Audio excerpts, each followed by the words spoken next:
Assalamualaikum warahmatullahi wabarakatuh. Halo siswa kelas 4. Bagaimana kabarnya minggu ini? Semoga kabarnya sehat selalu ya. Oke, untuk minggu ini kita melanjutkan pembahasan yang kemarin. Kalau kemarin itu kan kita membahas tentang mari mengaji dan mengkaji surat At-Tin dan hadis tentang silaturahmi yang bagian 1 yaitu tentang bunyi bacaan surat At-Tin dan hukum bacaannya.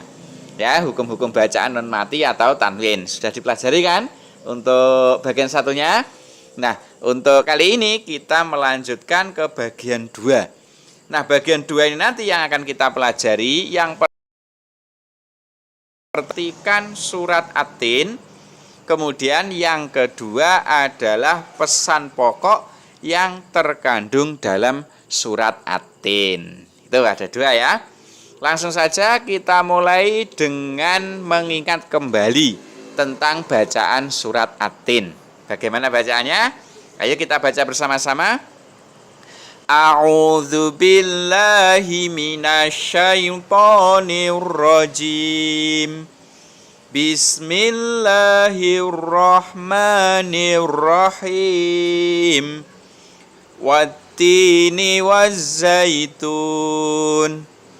wa turi sinin wa hadzal baladil amin. Laqad khalaqnal insana fi ahsani taqwim.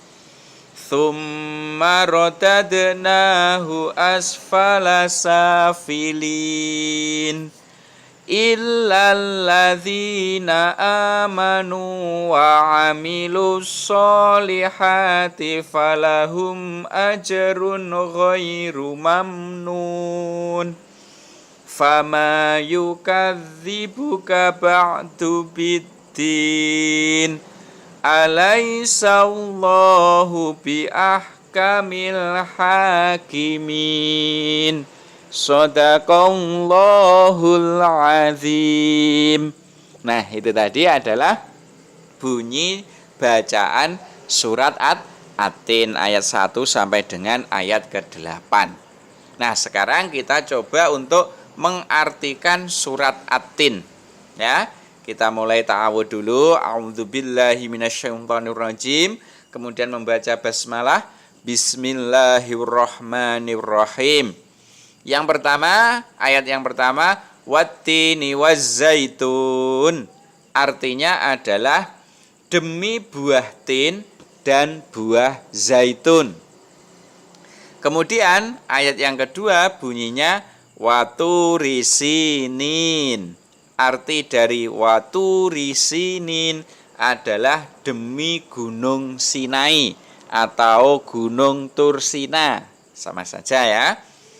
Kemudian arti yang ketiga adalah ayat yang ketiga adalah wahadzal baladil amin, yang artinya yaitu dan demi negeri atau Makkah yang aman ini. Itu sampai ayat yang ketiga. Berikutnya ayat yang keempat dari surat At-Tin bunyinya adalah laqad khalaqnal insana fi ahsani taqwim.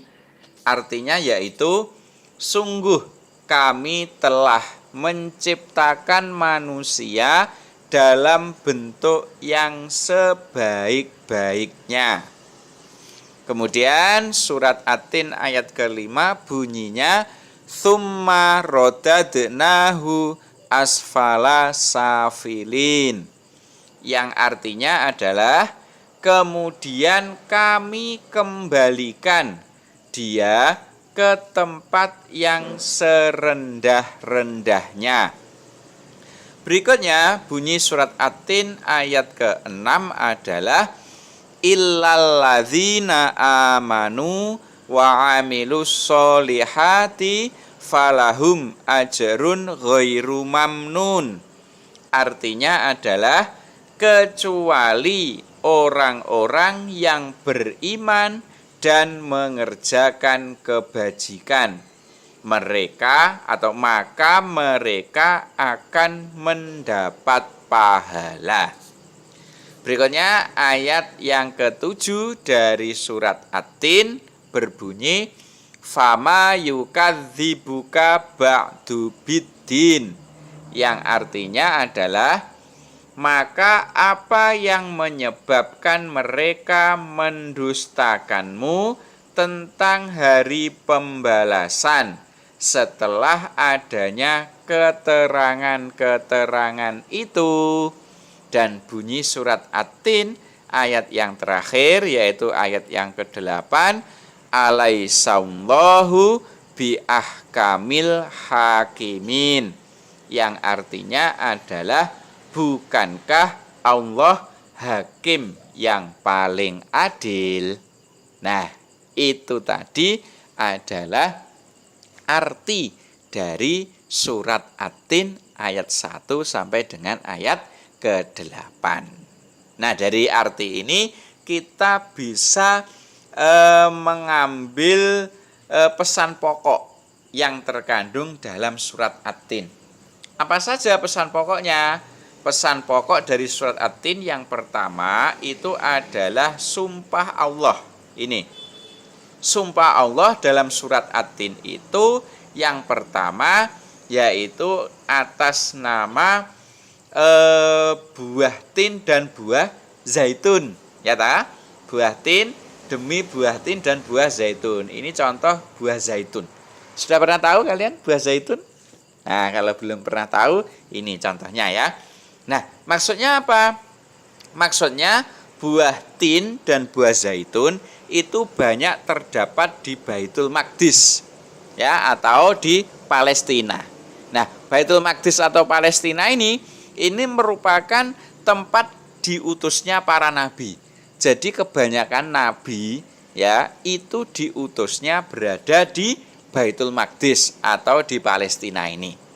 Makanya dalam surat At-Tin itu disebutkan bahwa Allah itu bersumpah atas buah tin dan buah zaitun itu maksudnya atas Baitul Maqdis, yaitu tempatnya diutus para nabi.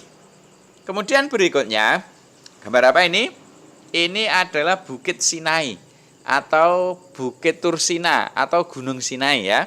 Nah, Gunung Sinai ini juga sumpah Nabi yang kedua atas atau demi Gunung Sinai.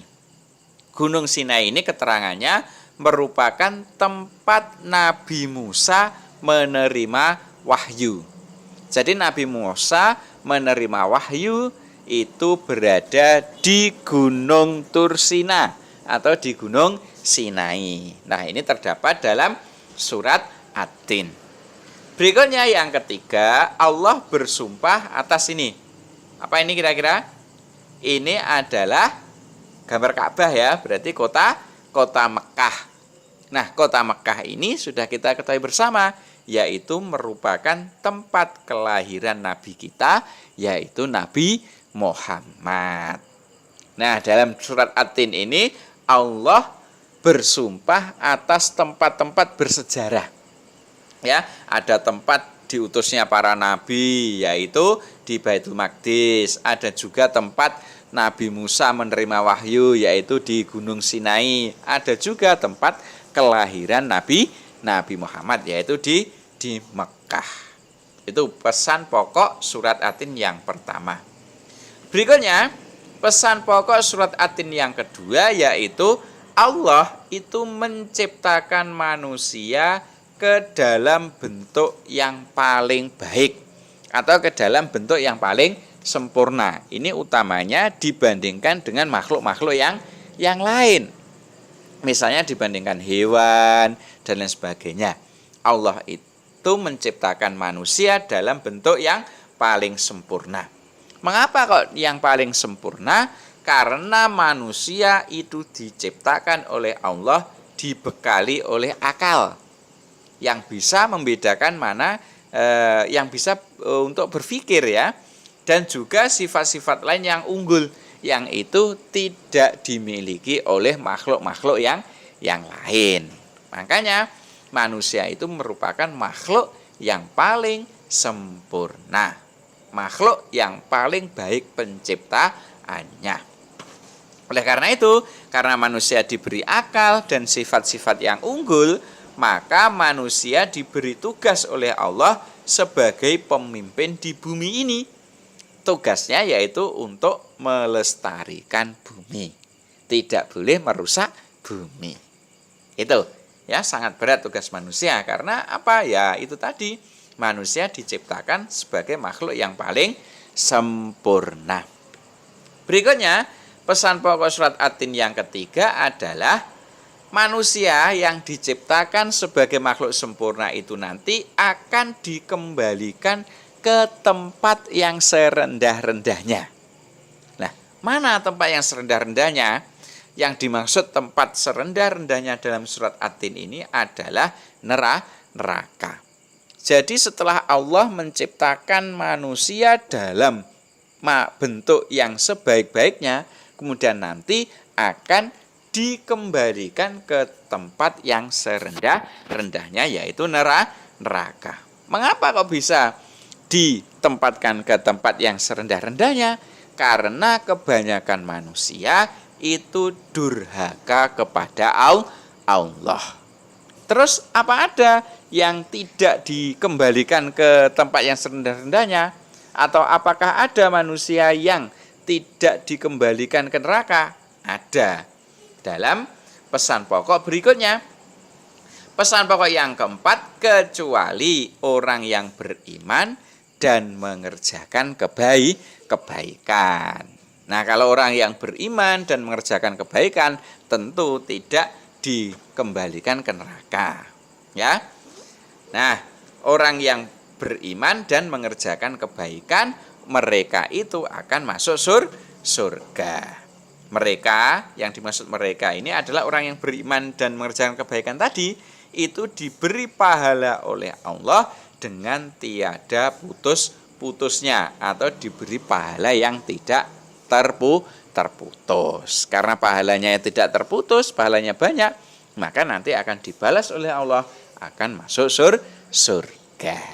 Jadi agar kita itu tidak masuk neraka, maka kita harus beriman dan harus mengerjakan kebaikan. Bisa kira-kira beriman dan mengerjakan kebaikan? Pasti bisa ya. Kita harus bisa, kita harus semangat untuk tetap beriman dan untuk tetap mengerjakan kebaikan. Oke? Siswa kelas 4, sementara itu sedikit materi minggu ini, semoga bermanfaat dan insya Allah kita sambung minggu berikutnya. Saya akhiri, assalamualaikum warahmatullahi wabarakatuh.